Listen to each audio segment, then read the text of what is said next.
Welcome to this episode of the Building Texas Show. This week we're in Odessa, Texas, and I'm excited to be sitting down with Mayor Cal Hendrick talking about Odessa. And before the show, we were commenting on, I've met a lot of proud Texans, but people from Odessa, Texas really do love Odessa, Texas. And there's lots of reasons why. So I look forward to sharing those with everyone today. And Mayor Hendrick, thank you for taking time with us today. Absolutely. Thanks for having me on the show. I look forward to visiting. And yeah, I think it's a mindset. When you're from West Texas, there's a special pride that's built in from growing up, whether it's comes from the oil patch, the football field, the sometimes you got to work harder when you have less to work with. You know, we don't have the lakes and rivers that some do. We don't have the trees that East Texas has. You don't have the hill country. What we have, though, is opportunity. And so that's what I'm here to visit with you about, the different opportunities and how someone with literally a sixth grade education can become a business owner and become their own person and own their own company, which is a huge deal to me. I want everyone in America, particularly in Texas, to have opportunity, and it's not everywhere. But out in West Texas, there's so much opportunity. You just have to be willing to show up and do the work. And I'm from Del Rio originally, and the mindset is definitely a true statement there. You have fewer resources, but you learn how to work with them in so many ways. And that's been the boom of Odessa recently. And people say, oh, yeah, it's oil and gas. But I see so much more than oil and gas going to Odessa these days. Well, that's right. I think, let's face it, from a geological perspective, Odessa, West Texas, Permian Basin was blessed with oil and gas, and that's huge. I mean, it gives so many opportunities from a welder to somebody who's a risk taker and wants to drill a wildcat well.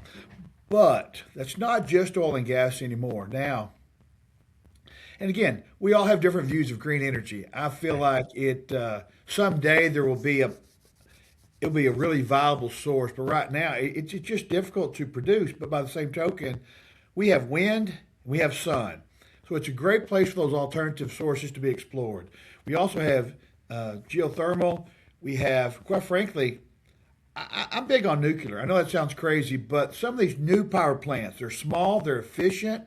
And listen, we all can agree that we would like to have our planet last forever. We'd all can agree that some of the products have a cost.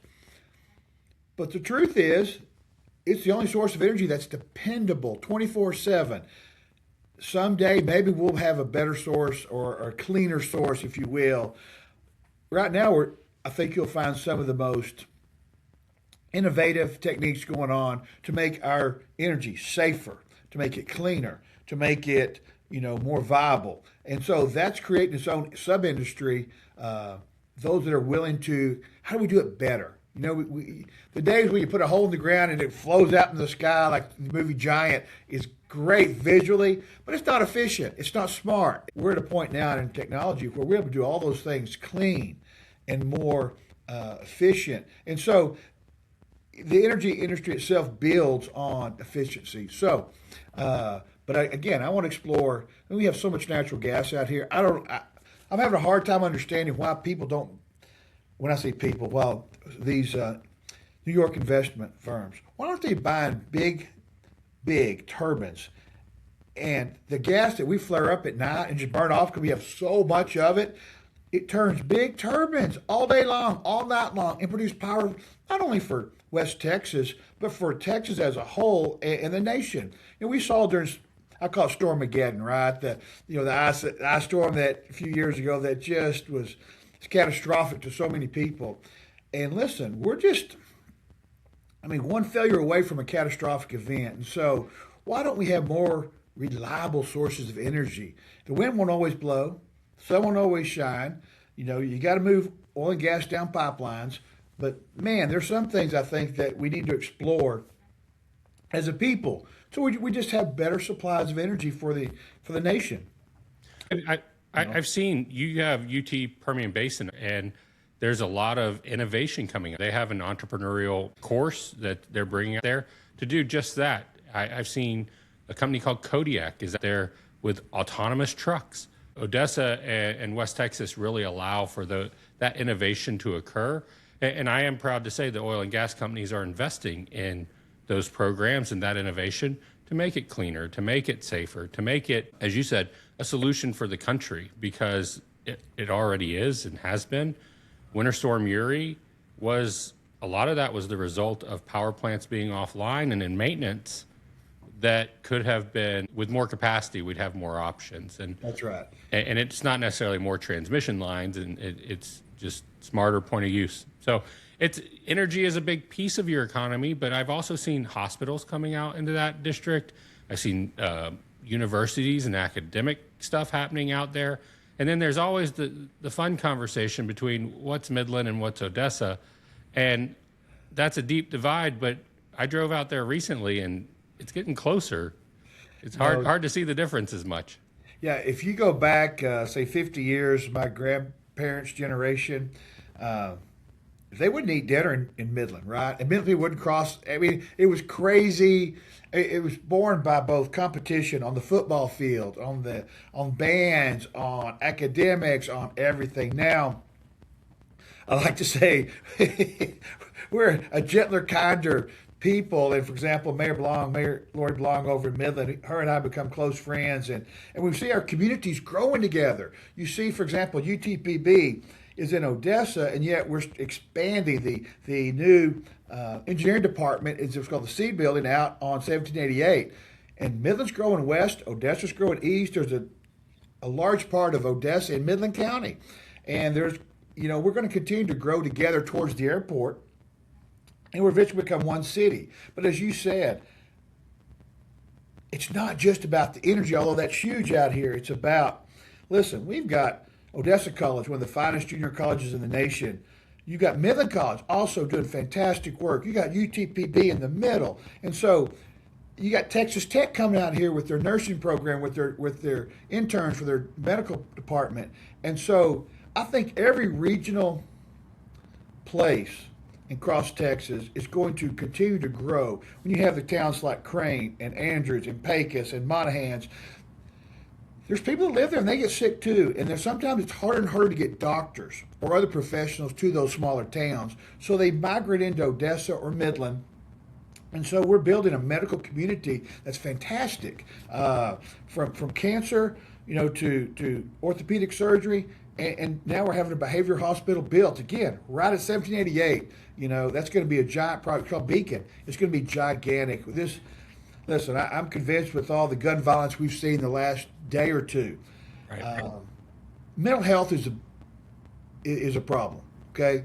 When I went to high school, you had kids including myself, had shotguns in their car, 22s and rifles, and it was just commonplace. And guess what?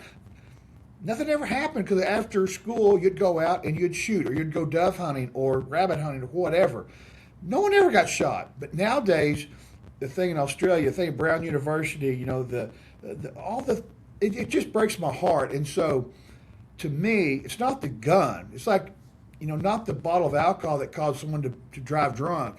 It's bad decision matrix. It's mental health. I think this thing right here, it's the most convenient thing in the world. But it's also creating a lot of, I think, depression, not having those social one-on-ones with people. Instead of going to work, they stay at home on a computer and they check Facebook. People are negative. People are ugly and mean. They'd never do that to your face. And so what I'm saying is, we're building a giant mental health facility at the Beacon. And I think everybody needs to focus on mental health. It's a problem. We're doing something about it. I hope everyone catches on and does what we're doing, which is building a hospital. I want to thank, Speaker Craddock and Representative Landgraf and Senator Sparks, all of them for helping convince the legislature that this area needs some medical care, and they've funded the Beacon Hospital. It's going to be a great thing to help those that need attention. Well, and it is a concern across the country, and it's a regional concern. So I appreciate that. As the mayor of Odessa, you do see the responsibility for the region to have those tools.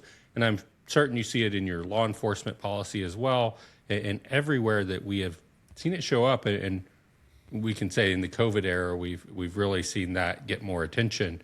But I think it is something that across Texas, with the growth, with the stress, with just the way and speeds of the world, it's a bigger conversation today. But looking at Odessa, I've heard rumors that in the next decade, you're 300,000 people short in your workforce. It's really funny when you look at the. When I wasn't mayor, I didn't pay attention. I was working hard. I'm a lawyer by trade. I practice law and litigation practice, very busy. But when you're mayor, you try to help everyone. And one of the things we try to do is provide services to everyone. So when we start looking at power usage, water usage, you look at demographic and statistical analysis, and look, if according to the U.S. Census, we have about 115, 120,000 people live in Odessa. Well, the problem is, spend a couple hours driving in 7 o'clock, 8 o'clock traffic, or 4 or 5 o'clock traffic. That doesn't seem right. So then you look at water use, cell tower usage. The statisticians tell me they believe 150 to 200,000 people live in Odessa every day. A lot of times they may be workers that work here during the week and go home on the weekends, but there's 200,000 during the day. They use power, they use water, they use our roads, they use our restaurants, they use our infrastructure. But more importantly, this is something, Justin, I don't think people understand. West Odessa, which is an unincorporated area just west of Odessa, and I say just west, Loop 338 separates Odessa from West Odessa, so it's an artificial barrier. They talked to the census about 30,000 people. But again, those same statisticians say 75 to 100 plus. So now add another 100,000 to that 200,000. I'll argue with anyone. I'll argue with people when I try to talk to grocery store chains and retail outlets and restaurants. If you think Odessa has 100,000 people, I mean, you're not paying attention to the data, right?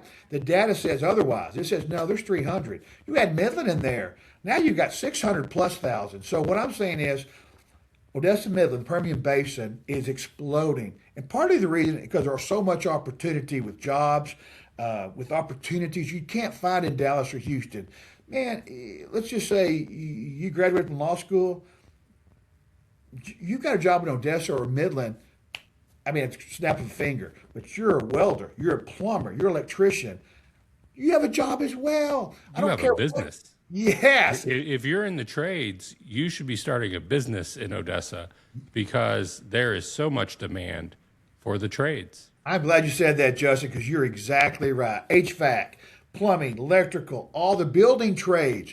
We're building houses so fast, it's crazy. And so I've learned this in life. It's great to have a good job, but if you're your own boss, if you start your own business, it is such a more empowering feeling. It's so much, you just have control of your own destiny. And so if those people that across the state, or they may be in Pennsylvania right now hearing our podcast, they may think, man, I never thought of that. You can come here with a skill set and open your own business, and honestly, you make more money than you can spend because there's so much opportunity. We need all kind of workers. We are underemployed in Odessa. By that, I simply mean we don't have enough people to do the jobs we have. Restaurants sometimes close subsections because they don't have enough help. Unless you call a plumber, it may be a week. I can't get there. I'm not on call. And so, Justin, there is so much opportunity here. I wish everyone would say, why didn't we hear about this sooner? Why aren't we going there? Because that's the land of opportunity. It's Odessa, Midland, Permian Basin, land of opportunity. Well, and let's circle it back to the community colleges that you have, because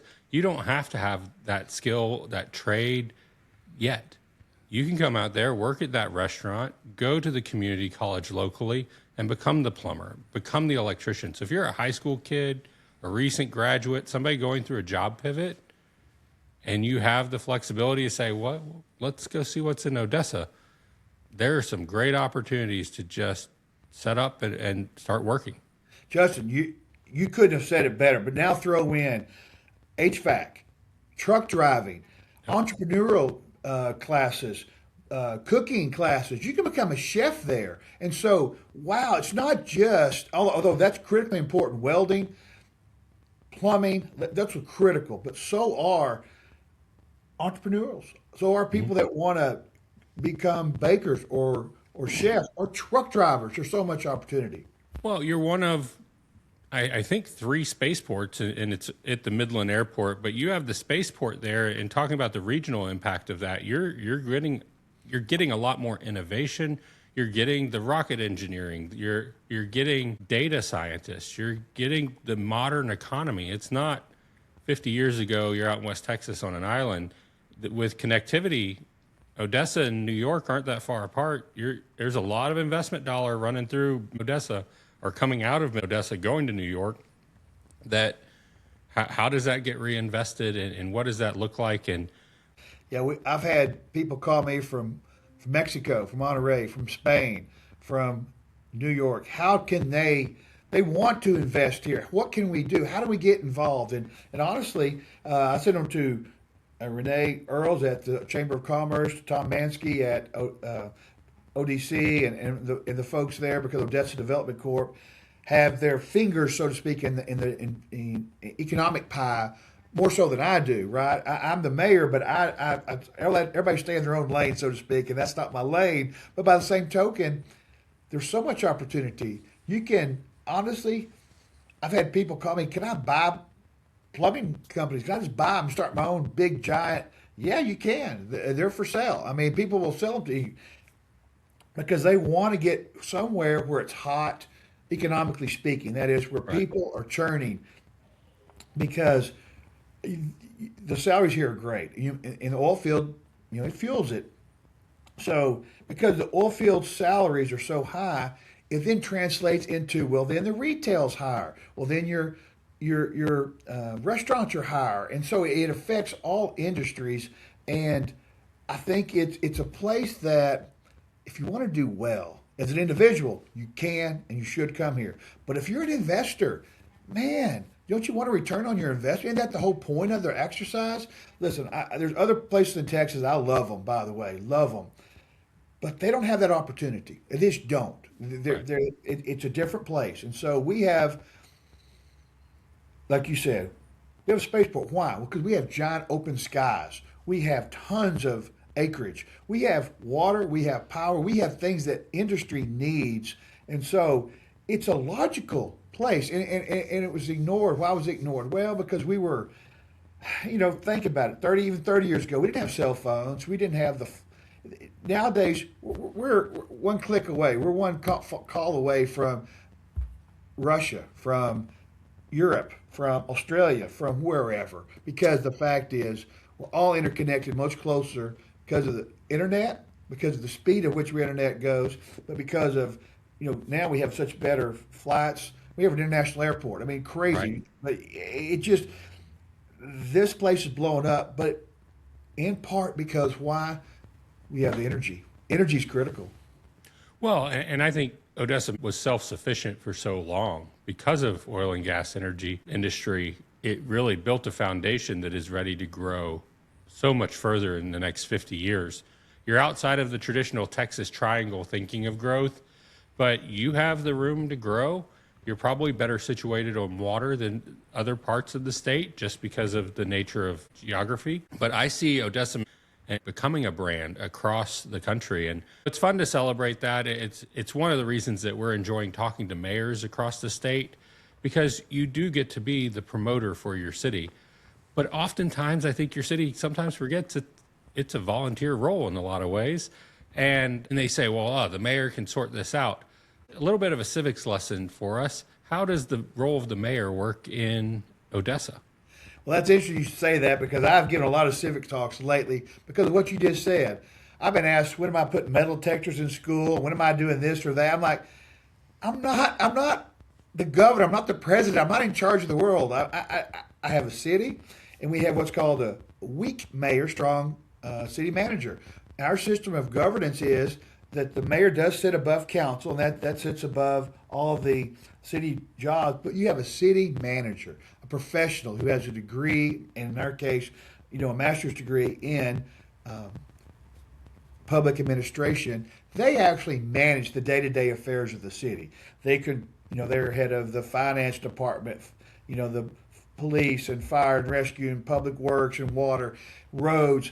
And so the city manager runs the city.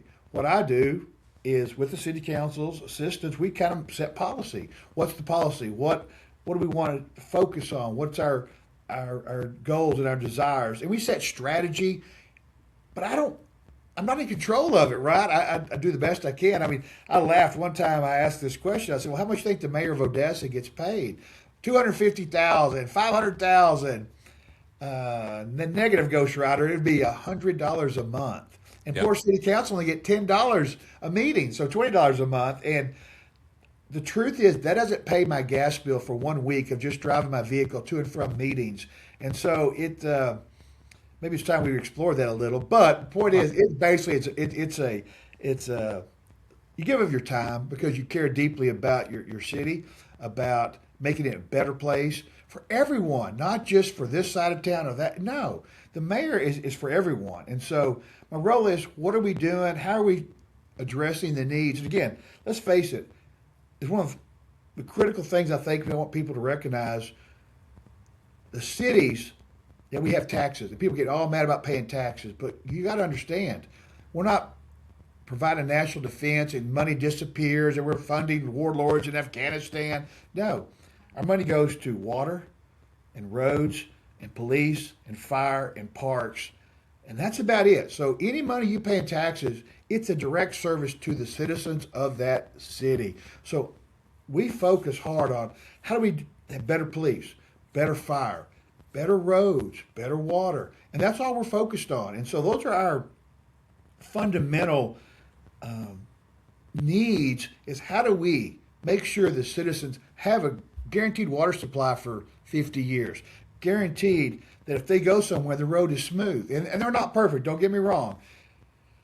Because of that very economy, because of those trucks, because of the sheer volume of traffic, we got to do better. We've got to build new roads. But the problem is, it seems like post-COVID, everything is so expensive. So expensive it shocks your conscience. 1 mile of road that has 5 lanes, that's two going one way, two the other, in a center turn lane, it's $30 million. Well, we need hundreds of miles of road. And we've got infrastructure. It's not just Odessa. It's across the state. We have water pipes that are 50, 60, 70 years old. Why? Because a lot of us grew during baby boomers, during the post-World War II. Lots of houses were built, lots of infrastructure, and these pipes haven't been replaced. And they're underground. No one thinks about them. It's not sexy to talk about, but the truth is those cast iron pipes are getting old. We've got Odessa, and that includes Midland, that includes Abilene, San Angelo, and Fort Worth, and Dallas, and Houston, Austin. We all have water issues that we have got to address. So part of being a mayor is focusing on those needs of the community and not kicking the can down the road, but saying, we've got to do something, we've got to do it now, or it will eventually come back and haunt you. Well, and I see it in the towns that aren't growing across the state highway towns that I like to call them. Those are big investments in infrastructure that if they don't find economic purpose, they become abandoned infrastructure that is a waste in my mind. You have the beauty of growth. You have the oil and gas companies there. TxDOT's very active in your region, but it's never fast enough. And it's always a need for a mayor to represent the voice of the constituents and make sure you're prioritizing the right roads, prioritizing the right needs. And I've enjoyed our conversation today because you're prioritizing the people and their long-term view of how they're going to feel safe, how they're going to have work, how they're going to raise their kids and have their life. And that's the role, in my mind. It is public service to ensure that for the next 50 years, it's a rolling 50 years, you've got everything you need, because especially in a boom-bust environment, I've seen Odessa kind of put some things in place to make it less of a bust and more of a boom.